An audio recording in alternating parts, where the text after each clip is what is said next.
오라 우리가 굽혀 경배하며 우리를 지으신 여호와 앞에 무릎을 꿇자.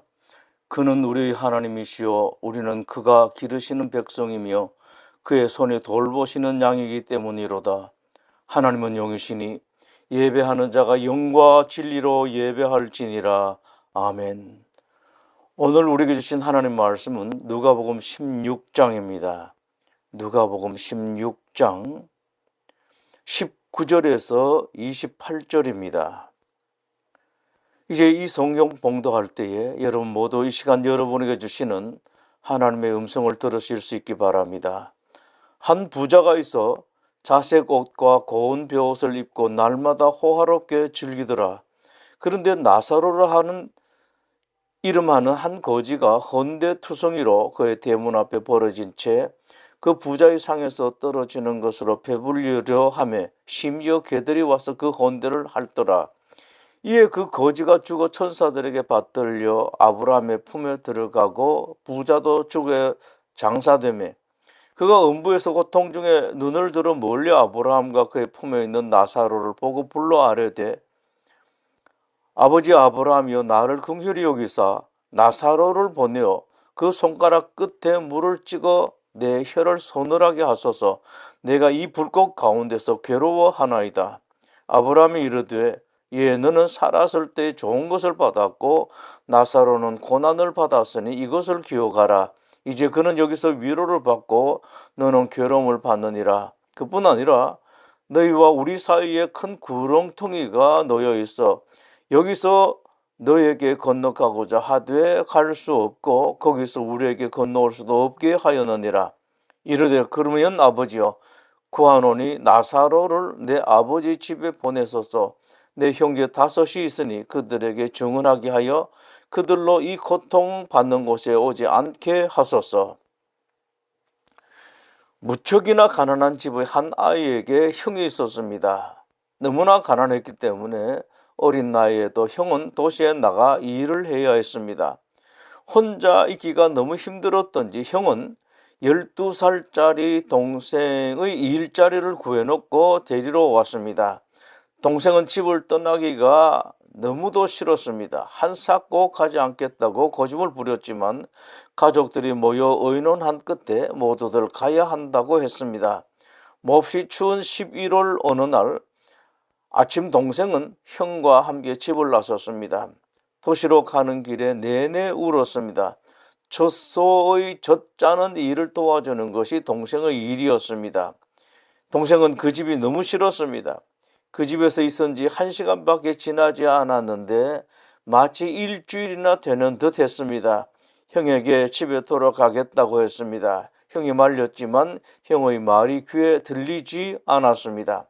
형은 동생을 데리고 상점 진열장의 흥미로운 물건들을 보여주었습니다. 그러나 동생에게는 그나마 그것도 아무런 흥미를 불러일으키지 못했습니다. 동생의 마음에는 집에 돌아가는 것 이외에는 아무것도 없었습니다. 그때 갑자기 형이 말했습니다. 얘야 저기 좀 봐라. 저기 오는 할아버지가 내게 돈을 줄 거야. 이번에는 동생도 흥미가 생겼습니다. 형에게 물었습니다. 형이 어떻게 알아? 저 할아버지는 이 마을에 처음 오는 아이들에게는 언제나 돈을 주시거든. 동생은 이 말을 듣고 주먹으로 눈물을 닦아냈습니다. 울면 돈을 안 주실까 겁이 났기 때문입니다. 동생은 길 가운데로 나갔었습니다. 혹시라도 그 할아버지가 못 보고 그냥 지나가지 않도록 하기 위해서였습니다. 동생은 비틀거리며 다가오는 할아버지의 얼굴을 똑바로 쳐다보았습니다. 무척이나 오래전 기억 속의 그 할아버지의 얼굴은 그렇게도 밝고 빛나고 기쁨이 어려있는 얼굴이었습니다. 할아버지는 동생의 머리에 손을 얹고는 형에게 물었습니다. 이 아이는 이 마을에 새로 온 아이인 것 같구나. 그렇니? 형이 말했습니다. 예, 그렇습니다. 오늘 왔어요. 동생은 할아버지가 어서 주머니에서 돈을 꺼내주지 않나 손만 쳐다보고 있었습니다. 그러나 할아버지가 너무나 친절하게 말을 해주셨기 때문에 어느새 돈에 대한 생각은 까맣게 잊어버리고 말았습니다. 할아버지는 하나님이 아들을 이 땅에 보내셨던 것, 나쁜 사람들이 그 아들을 죽였다는 이야기를 해 주셨습니다. 단지 몇 분 정도밖에 이야기하지 않았지만 그 이야기는 동생을 사로잡았습니다. 이야기를 마친 후 할아버지는 번쩍번쩍 빛나는 새 동전을 꺼내 주셨습니다. 동생은 그 돈이 금이나 되는 듯 조심조심 쥐었습니다. 한평생 그때처럼 부자라고 느껴본 적이 없었습니다. 50년이 지난 뒤까지도 동생은 그 할아버지의 부드러운 손길을 느꼈습니다. 할아버지가 들려주셨던 그 이야기는 평생 동생의 귓전을 울렸습니다. 이 동생이 기독교 역사상 가장 위대한 설교자 무디 목사님이 되었습니다. 제가 이 이야기를 들은 것은 거의 50년 전입니다. 그때 들은 이후 이 이야기는 평생 제 가슴에 남았고, 그 할아버지처럼 어린 아이의 어깨 위에 손을 얹고 금빛 동전 주는 것이 제 평생 소원 중에 하나가 되었습니다. 눈이 펑펑 쏟아지는 크리스마스 전날, 어린 소녀가 추운 거리에 나와 성냥을 팔아달라고 애원을 합니다. 그러나 사람들은 행복한 모습으로 선물 꾸러미를 들고 지나가기만 할 뿐 아무도 아이의 소리에 귀를 기울이지 않습니다. 아이의 얼굴이 울음이 터질 듯 합니다. 아이가 큰 길을 건너려 하다가 달려오는 마차에 놀라 넘어집니다. 속량이 여기저기 흩어졌습니다. 아이가 신고 있던 신발은 어머니가 신던 신발이라 너무 커서 저만치 날아가 버리고 말았습니다. 아이 발이 꽁꽁 얼어 새파래졌습니다. 어두워진 거리 집집에서 따뜻한 불빛이 새어나왔습니다. 여기저기서 칠면조 굽는 냄새가 흘러나오고 아이들이 밝은 웃음소리도 들렸습니다. 어제부터 아무것도 먹지 못한 아이는 비틀거립니다. 곁을 지나가는 아이들은 모두 따뜻한 털옷을 입었고 손에는 선물 상자를 든 채 즐겁게 제잘거립니다. 아이는 웃음소리 나는 집 안을 살그머니 들여다봅니다. 식탁 위에는 맛있는 음식이 잔뜩 쌓여 있었습니다. 식탁 옆에는 은방울 빛나는 크리스마스 트리가 있었고 아이들은 선물 꾸러미를 풀고 있었습니다. 소녀는 배가 더욱 고파집니다. 발은 너무 시려 이제 떨어져 나갈 것 같습니다. 아이의 발은 이제 아무 감각이 없습니다. 지치고 굶주린 소녀는 어느 집 모퉁이에 웅크리고 앉았습니다. 발을 치마 밑으로 넣고 손을 입김으로 불어보았습니다만 추위는 조금도 줄어들지 않았습니다. 아이는 추위를 견디다 못해 성냥불이라도 켜야겠다고 생각합니다. 얼어 굽은 손으로 성냥 한 개비에 불을 붙였습니다. 성냥 계피의 불에서 따뜻한 난로의 불기운이 손끝에 전해졌습니다. 아이가 발을 녹이려고 발을 뻗는 순간 성냥불이 꺼지고 난로도 사라지고 말았습니다. 다시 한 개비에 불을 붙였습니다. 불꽃으로 환하게 밝아졌습니다. 불빛에 멋진 방이 환하게 들여다보입니다. 식탁 위에 예쁜 그릇이 있었고 요리에서 맛있는 냄새가 났습니다. 맛있게 보이는 칠면조에 포크와 나이프가 꽂혀 있었습니다. 그러나 아이가 손을 뻗어 포크를 잡으려 하는 순간 성냥불이 꺼지고 모든 것이 사라져 버렸습니다. 또 하나 불을 붙였습니다. 멋진 크리스마스 트리가 보입니다. 트리 위에 아름다운 장식과 선물이 매달려 있습니다. 아이가 예쁜 크리스마스 쪽으로 손을 뻗는 순간 성냥불이 꺼지고 말았습니다. 나무에 달려있던 촛불들은 줄을 지어 하늘로 올라가 별이 되었습니다. 별이 떨어지며 꼬리를 남겼습니다. 다시 성냥개비에 불을 붙였습니다. 돌아가신 할머니의 웃는 얼굴이 보였습니다. 할머니 얼굴이 너무나 반가운 아이는 할머니 얼굴이 사라질까봐 남은 성냥에 한꺼번에 불을 붙였습니다. 할머니가 손을 내밀며 말했습니다. 나와 함께 하나님 곁으로 가자. 할머니는 아이를 안고 하늘 높이 올라갔습니다. 그 밤이 지나고 크리스마스 아침, 눈 쌓인 어느 집 처마 밑에 사람들이 모여 웅성거립니다. 처마 밑에는 어린 소녀가 얼어 죽어 있었습니다. 그러나 죽어 있는 그 소녀의 입가에는 미소가 가득했습니다. 소녀의 손에는 타다 남은 성냥개비가 꼭 쥐어져 있었습니다. 성냥팔이 소녀를 생각할 때마다 떠오르는 아이가 하나 있습니다. 캐나다 몬트리올에 있는 크리스천 초등학교에서 있었던 실제의 일입니다. 크리스마스가 가까워오는 어느 날 성탄을 맞이하여 크리스마스 특별 드라마를 준비하기 위해 연극에 등장할 배역들을 모집했습니다. 4학년 학생 랄프는 누구보다도 연극을 하고 싶어 했습니다. 그러나 랄프는 연극에 출연하기 어려운 아이였습니다. 말을 더듬었고 정서장애까지 있었습니다. 그럼에도 랄프는 무척이나 연극에 출연하고 싶었습니다. 선생님은 랄프에게 어떻게 해서든지 용기를 주고 싶었습니다. 랄프에게 가장 적합한 배역이 무엇일까 곰곰이 생각해 보다가 액션이 별로 없고 대사도 가장 적은 배역 하나를 찾아내었습니다. 그것은 요셉과 예수님을 잉태하고 있는 마리아를 맞이하는 여관 주인의 역할이었습니다. 랄프가 맡은 역할은 요셉이 아기를 뵌 마리아를 데리고 와서 여관 문을 두드렸을 때 여관 앞에 나와서 한마디 말만 하면 끝나는 것이었습니다. 대사는 방이 없어요 라는 단 한마디였습니다. 선생님은 매일 랄프에게 열심히 연습을 시켰습니다. 랄프도 열심히 연습을 했습니다. 방 없어요 라고 같은 말을 3차례만 하면 되었습니다. 드디어 기다리던 크리스마스가 되었습니다. 연극이 시작되자 연극을 지도한 선생님은 숨을 죽이고 랄프가 어떻게 역할을 감당하는가를 지켜보고 있었습니다. 마침내 요셉이 마리아를 데리고 여관 앞에 도착하는 장면이 되었습니다. 고통스러워하는 마리아를 부축하며 요셉은 다급히 여관 문을 두드립니다. 여관 주인 랄프가 나왔습니다. 랄프는 또박또박 연습한 대로 말을 했습니다. 방 없어요. 요셉은 여관 주인에게 매달립니다. 큰일 났습니다. 제 아내가 곧 아이를 낳을 것 같습니다. 꼭 방이 필요합니다. 제발 저에게 방을 빌려주세요. 랄프는 또 말합니다. 방 없어요.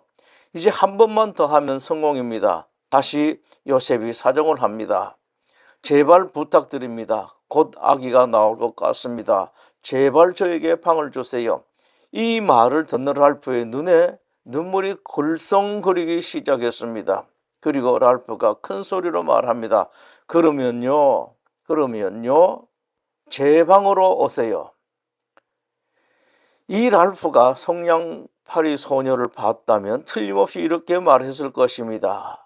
얼른 우리 집에 들어와. 예수님께서 하신 이야기가 있습니다. 이 이야기는 실제로 있었던 일인 것 같습니다. 한 부자가 아주 호화롭게 살았다. 그냥 넉넉하게 산 것 정도가 아니라 호화로움을 마음껏 즐겼다.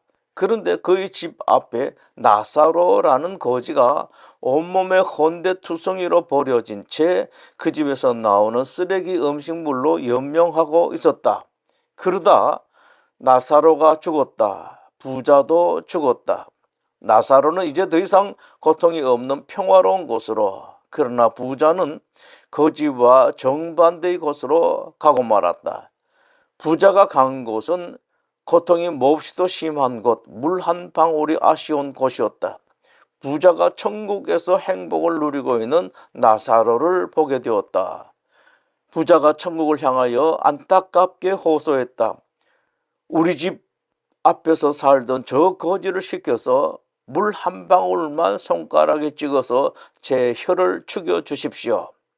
그러나 부자의 요청은 한마디로 거절당한다. 이유는 부자가 간 곳과 나사로가 간 곳 사이에 큰 구렁텅이가 있어서 갈 수도 올 수도 없다는 것이다.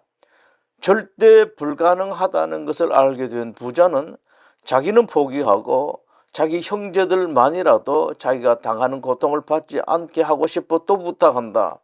저 나사로를 세상에 있는 저희 형제 5에게 보내어 제가 고통당하고 있는 이곳에 절대로 오지 않게 해주십시오. 누구든지 다 죽습니다. 거지만 죽는 것이 아니라 세상의 어떤 사람도 어떤 부자라도 다 죽습니다. 죽는 것은 똑같이 죽어도 그러나 죽은 후는 똑같지가 않습니다. 히브리서 9장에서 말씀하십니다. 한 번 죽는 것은 모든 사람에게 정해진 것이요 그 후에는 심판이 있을 것이다. 거지는 죽어 행복과 평화가 가득한 천국에 들어갔습니다. 그러나 부자는 물 한 방울이 한없이 아쉽기만 한 뜨거운 지옥에 떨어져 죽음보다 더한 고통을 당하고 있습니다.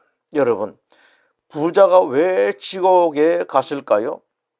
성경은 결코 그 부자가 지옥에 갈 만한 다른 죄를 지었다고 말씀하지 않습니다. 그럼에도 부자가 지옥에 간 것은 부자가 크게 잘못 안 것이 있었기 때문입니다. 그것은 사람에게 세상의 법만 있다고 잘못 안 것 때문입니다. 부자는 생각했습니다. 내가 번 돈은 내 마음대로 써도 되는 것이다. 이것은 죄가 아니다. 불쌍한 사람을 도와주는 일은 해도 되고 안 해도 되는 것이다. 천만의 말씀입니다. 사람에게는 세상의 법만 있는 것이 아닙니다. 하나님의 법이 있습니다. 하나님의 법은 세상의 모든 사람들, 믿는 사람이나 믿지 않는 사람들, 이 나라 국민들이나 저 나라 국민들 모두에게 적용됩니다. 세상의 법은 돈 있고 힘 있는 사람들이 제주 좋게 피해 나가기도 합니다만, 그러나 하나님의 법은 아무리 대단하고 재주가 아무리 좋은 사람이라도 절대 피할 수가 없습니다. 세상 법으로는 자기 재산을 자기 마음대로 쓸 수 있습니다. 그러나 하나님의 법에 의하면 아무리 자기의 재산이라도 자기가 마음대로 할 수 있는 것이 아닙니다. 하나님의 법에 따라 써야 합니다. 이것이 재산에 관한 하나님의 법입니다. 누가복음의 부자는 하나님의 법을 명백하게 어겼기 때문에 지옥에 간 것입니다. 부자가 잘못한 것이 또 하나 있는 것 같습니다. 물 한 방울 부탁할 때 나사로를 심부름시키라고 말합니다. 또 자기 형제들이 지옥에 오지 못하게 말을 전할 때도 나사로를 심부름시키시라고 합니다. 여러분, 그런데 부자가 무슨 권리로 이것저것 심부름에 나사로를 시켜서 해달라고 합니까? 혹 나사로가 거지로 사는 동안 자기 집 쓰레기통을 뒤져먹고 산 것이 자기의 덕이라고 생각하는 것일까요? 혹은 아무 것 해주는 것 없으면서도 부자라면 응당 없는 사람에게 그렇게 해도 되는 것으로 여긴 것일까요? 이게 바로 부자가 하나님을 섬기지 않으면 필연적으로 섬기게 되는 돈과 재물의 만몬 숭배입니다. 주님께서 말씀하신 부자와 거지 나사로 이야기의 대상이 누구일까요? 그 대상은 부잣집 대문 앞에 버림받아 죽은 거지 나사로가 아닙니다. 잘 먹고 잘 살면서도 굶고 병든 몸으로 쓰레기통을 뒤져 사는 사람들을 뻔히 보고만 있는 사람들에게 하신 말씀입니다. 더러운 손으로 귀찮게 따라다니면서 성냥 팔아달라는 아이를 외면하는 사람들이 이 말씀의 대상입니다. 하나님의 은총으로 풍요롭게 살고 있는 오늘의 한국 국민들, 그 중에서도 특히 하나님을 믿는다는 한국의 기독교인들입니다. 주님은 기독교 신자들이 알기를 원하십니다. 악취나는 쓰레기통을 뒤지는 그 나사로가 애처로운 눈길로 우리를 바라보는 성냥팔이 소녀가 바로 우리 주님인 것을 말입니다.